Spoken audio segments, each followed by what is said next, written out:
भारत माता की जय जय जय जय जय शिवाजी, जय जय जय जय जय भवानी। आज इस विशाल सभा में मेरे साथ उपस्थित गजानन जी, रामराव बड़कुले जी, श्री फूलाजी शिंदे जी, बाबाराव बांगर जी, दिवाकर माने जी, उज्ज्वलताई जी, पप्पू चौहान जी, हमारे सभी मंडल अध्यक्ष और जिनको जिताने की अपील करने के लिए मैं आया हूं, हमारे हिंगोली के उम्मीदवार श्रीमान तानाजी मुतकुटे जी। अरे तानाजी आगे आओ, आगे आओ।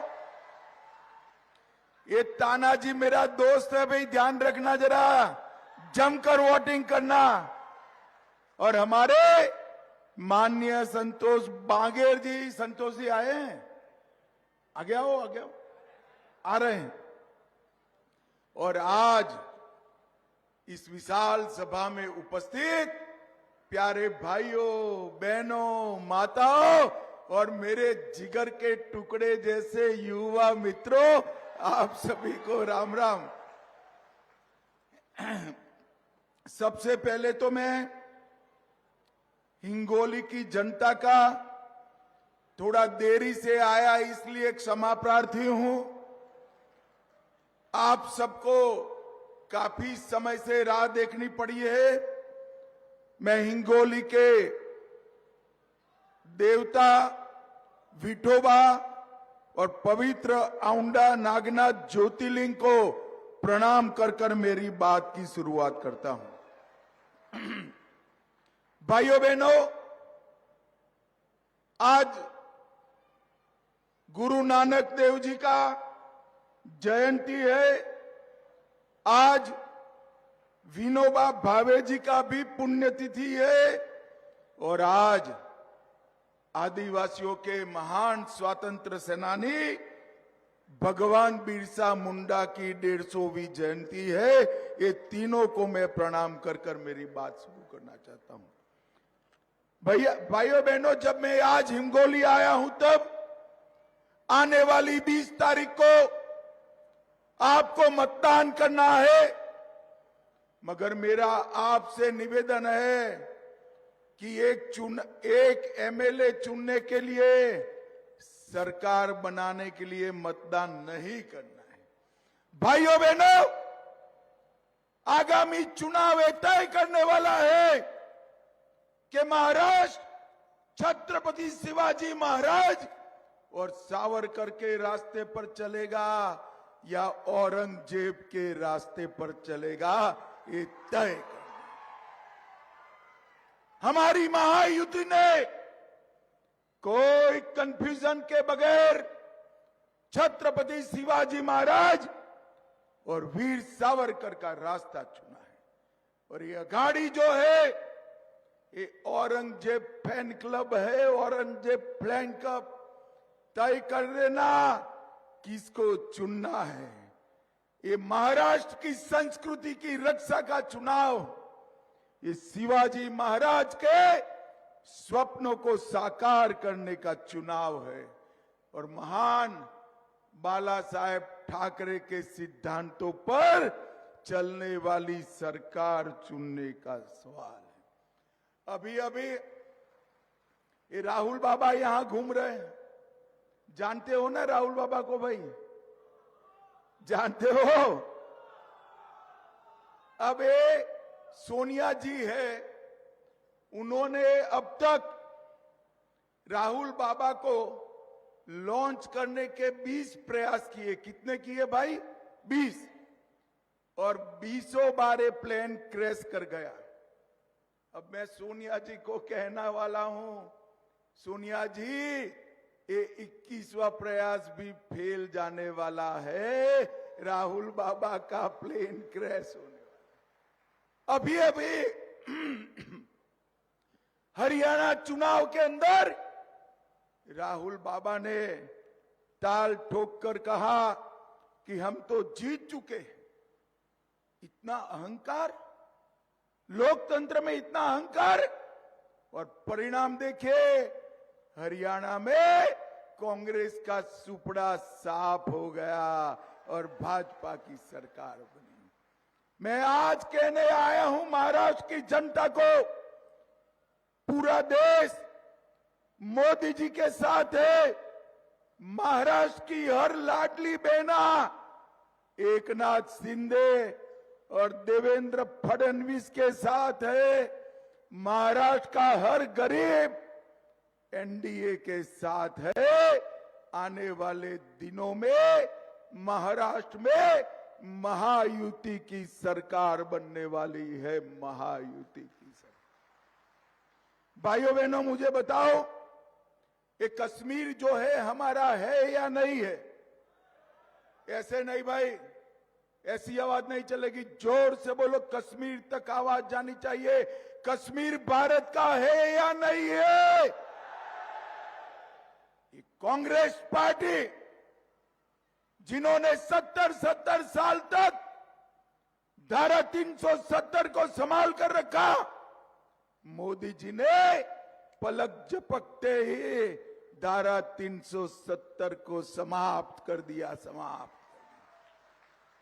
और अभी अभी ये राहुल बाबा की कांग्रेस पार्टी ने प्रस्ताव पारित किया है कश्मीर में कि हम धारा 370 वापिस लाएंगे। राहुल बाबा, मेरी कान खोलकर सुन लो मेरी बात को। ये हिंगोली की पवित्र भूमि पर मैं कहकर जाता हूं, आप तो क्या, आपकी चौथी पीढ़ी भी आएगी, धारा 370 वापिस नहीं। भाइयों बहनों, 10 साल तक सोनिया, मनमोहन, शरद पवार की सरकार थी।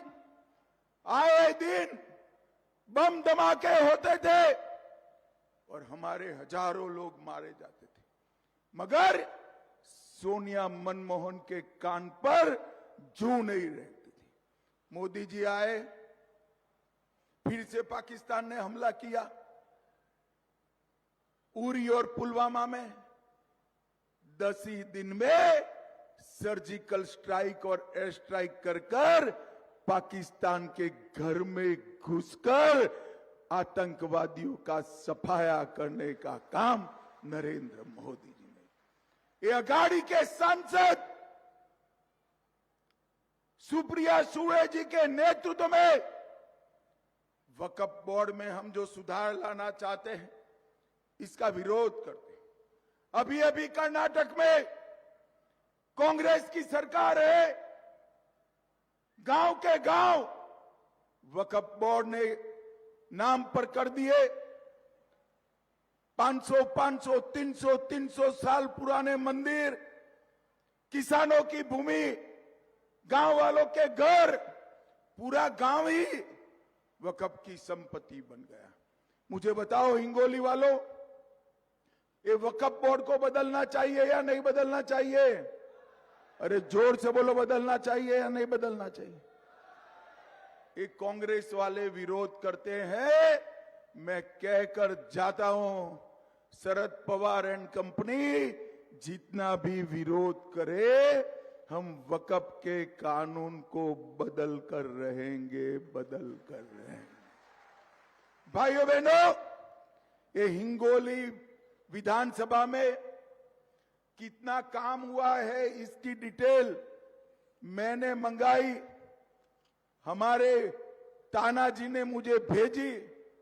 अब मैं सोच में पड़ गया कि सभा में बताऊं या न बताऊं, क्योंकि ये डिटेल मैंने बता दी और मेरे मत क्षेत्र में बात पहुंची तो मेरे यहां भी इतना सारा काम नहीं हुआ है जितना हमारे तानाजी ने किया है।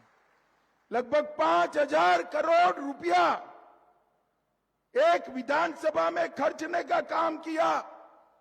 300 करोड़ से ग्रामीण सड़कों को कंक्रीट का बनाया। शहर के लिए 70 करोड़ से ड्रेनेज बनाए। और 84 करोड़ से घर घर में नल से जल बनाया। महान छत्रपति की प्रतिमा बनाई, भगवान बाबा उद्यान बनाया और गोपीनाथ मुंडे शेतकरी भवन भी बनाने का काम हमारे विधायक महोदय ने किया है। इसके साथ साथ केंद्र सरकार से 3300 करोड़ का नेशनल हाईवे 361 पर लोहा वारंगा फाटा खंड 90% काम पूरा। 2400 करोड़ का 161 नेशनल हाईवे पर अकोला मेदासी वासिम पांगरे वारंगा फाटा खंड 4 लेन का काम पूरा। 1500 करोड़ किसान संपदा योजना से पैनगंगा प्रोजेक्ट 740 करोड़। पोता पीपल गांव फूटे लिफ्ट सिंचाई योजना 400 करोड़। 100 विद्यार्थियों की क्षमता वाली मेडिकल कॉलेज हिंगोली में बनाने का काम किया और 215 करोड़ से 8 मिलियन क्यूबिक वाटर स्टोरेज का काम किया। इसके अलावे 2 लाख किसानों को हर साल 12,000 रुपया और अब यूटी की सरकार बना दो, ये 12,000 का हम 15,000 किसानों को भेजेंगे। 1,71,000 घरों में जल जीवन मिशन का पानी पहुंचाया। लखपति दीदी 25,000 बनाए और 3,84,000 आयुष्मान योजना के कार्ड बनाए, जिससे 5 लाख तक का गरीबों का पूरा इलाज मुफ्त हो गया। और अब किसी भी आय ग्रुप के 70 साल से वरिष्ठ व्यक्ति है, वो सभी के लिए और 5 लाख रुपए का इलाज करा दिया जाएगा, मतलब 10 लाख। 19,000 घर बनाए, 1,57,000 शौचालय बनाए और हिंगोली जिले में इसके अलावे लाड़की बहन योजना 220 करोड़ बहनों को चेक भेजने का काम किया। और अब महायुति सरकार बना दो, ये चेक 2100 रुपये का आएगा, 2100 रुपये का आएगा। सोयाबीन और कपास के किसानों को 125 करोड़ रुपया वितरित करने का काम किया। भाइयों बहनों, ये जो कांग्रेस पार्टी है, उसके अध्यक्ष खड़गे जी ने बताया कि भाई वादा करो तो ऐसा करो जो पूरा हो। क्यों ऐसा बताया मालूम है आपको? कर्नाटक में वादे किए, पूरे नहीं हुए। हिमाचल में वादे किए, पूरे नहीं हुए। तेलंगाना में वादा किया, पूरा नहीं हुआ। और मोदी जी का वादा पत्थर पर लकीर होता है, पत्थर पर लकीर होता है। भाइयों बहनों, हमने तय किया है कि दिव्यांग, विधवा और वृद्धावस्था में 1500 रुपया पेंशन कर दिया जाएगा और महाराष्ट्र की इकोनॉमी को $1 ट्रिलियन का करेंगे। और भाइयों बहनों, यहां हल्दी बहुत होती है या नहीं होती है भाइयों? हल्दी, मोदी जी ने हल्दी के एक्सपोर्ट दुनिया भर में जाए, इसके लिए एक बोर्ड बनाया है। और महायुति सरकार ने बसमत में 500 करोड़ का बाला साहेब ठाकरे हरिद्रा प्रशिक्षण और संशोधन केंद्र बनाकर हल्दी के औषधीय गुणों पर चर्चा करना तय किया है। भाइयों बहनों, एकनाथ शिंदे और देवेंद्र फडणवीस की ये सरकार गरीबों को समर्पित सरकार है। गरीबों को घर, शौचालय, पीने का पानी, 5 किलो अनाज और इसके साथ साथ गैस का सिलेंडर और अब 5 लाख तक का इलाज भी मुफ्त, ये सारी व्यवस्था करी है। भाइयों बहनों, मैं यहां आया हूं तब आपको पूछना चाहता हूं, राम मंदिर बनना चाहिए था या नहीं बनना चाहिए? ऐसे नहीं, माताएं बहनें भी बोले भाई मंदिर का सवाल है, राम मंदिर बनना चाहिए था या नहीं बनना चाहिए था? 70 साल तक एक कांग्रेस पार्टी राम मंदिर को अटकाती रही, लटकाती रही, भटकाती रही। मोदी जी ने 5 ही साल में केस भी जीता, भूमि पूजन भी किया, निर्माण भी किया और जय श्री राम कर कर इसका प्राण प्रतिष्ठा भी कर। भाइयों बहनों, 550 साल के बाद, बाबर के मंदिर तोड़ने के बाद पहली बार रामलल्ला ने अपनी दीपावली भव्य मंदिर में मनाई है, भव्य मंदिर में मनाई। और सिर्फ राम मंदिर नहीं, औरंगजेब ने काशी विश्वनाथ का कॉरिडोर तोड़ा था, मोदी जी ने काशी विश्वनाथ कॉरिडोर नया बनाने का काम किया। और हिंगोली वालों, गुजरात आना पड़ेगा आपको, क्योंकि हमारा सोमनाथ का मंदिर भी सोने का बनने की शुरुआत हो गई है, सोने का बनने। भाइयों बहनों, मैं आज उद्धव ठाकरे जी को पूछना आया हूं, ये उद्धव सेना के लोग औरंगजेब फैन क्लब की गोदी में बैठे। उद्धव बाबू, आप हिंदुत्व को पाखंड कहने वालों के साथ बैठे हो। अफजल खान और औरंगजेब की कब्रों को सुशोभित करने वालों के साथ बैठे हो। संभाजीनगर नाम का विरोध करने वालों के साथ बैठे हो।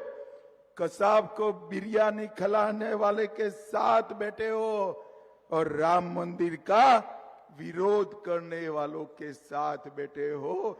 जरा याद करना, आपके पिताजी ने इस महाराष्ट्र को किस रास्ते पर ले गए थे और आप किस रास्ते पर चल रहे हो। और भाइयों बहनों, ये गाड़ी झूठे लोगों की फौज। मैं आज हिंगोली से राहुल बाबा को स्पष्टता से कहना चाहता हूं, अभी अभी तो शरद पवार जी ने आपको समझाकर चुप कर दिया है कि अभी मत बोलो, नुकसान होता है।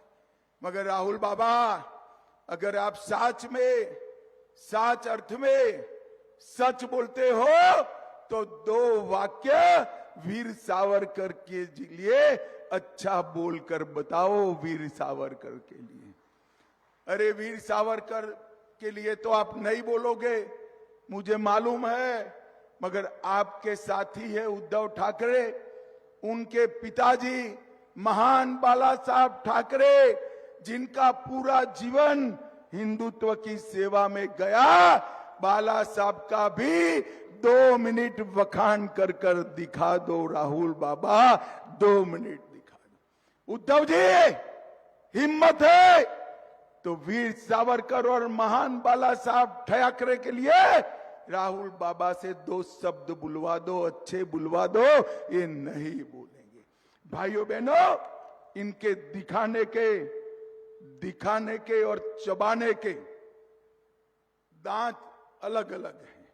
एक तरफ वो अजान लगाने की प्रतियोगिता, स्पर्धा कराते, और दूसरी ओर हनुमान चालीसा बोलने वाले को जेल में डालते हैं।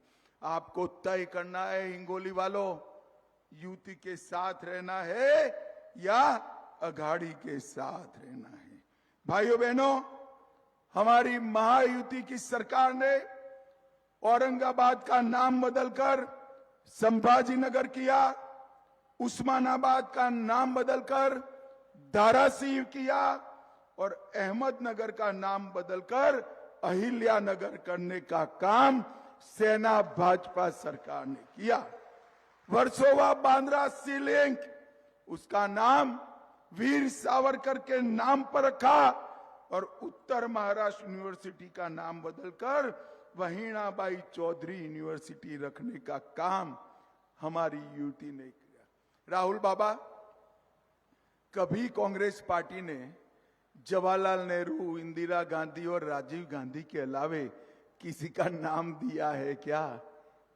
कभी नहीं दिया। भाइयों बहनों, इन्होंने तो बाबा साहेब आंबेडकर का जीवन भर अपमान करने का काम किया। बाबा साहब को भारत रत्न तभी मिला बाबा साहब आंबेडकर जी को जब कांग्रेस की सरकार चली गई, तब मिला। तब तक बाबा साहेब आंबेडकर को भारत रत्न नहीं मिला। भाइयों बहनों, आज मैं यहां आपको कहने आया हूं कि हमारी हिंगोली विधानसभा के अंदर अमृत भारत रेलवे स्टेशन हिंगोली का करोड़ों रुपए के खर्च से नया बन रहा है।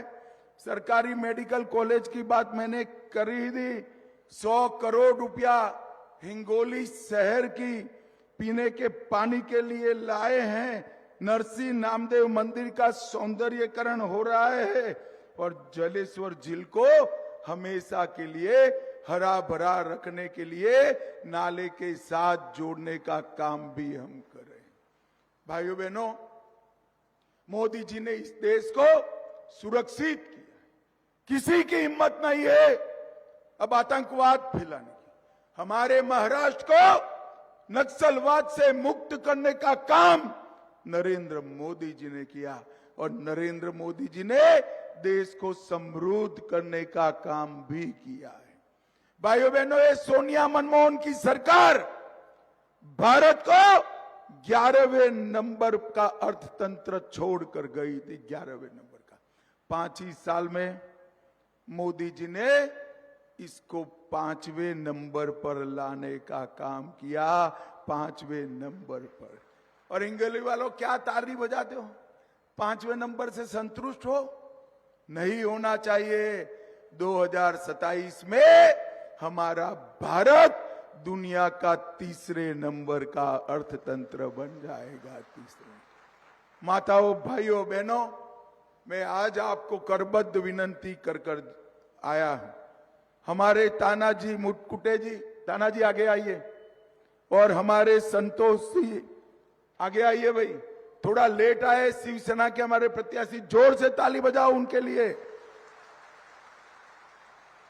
ये दोनों को प्रचंड बहुमत से जिताना है। जिताओगे क्या?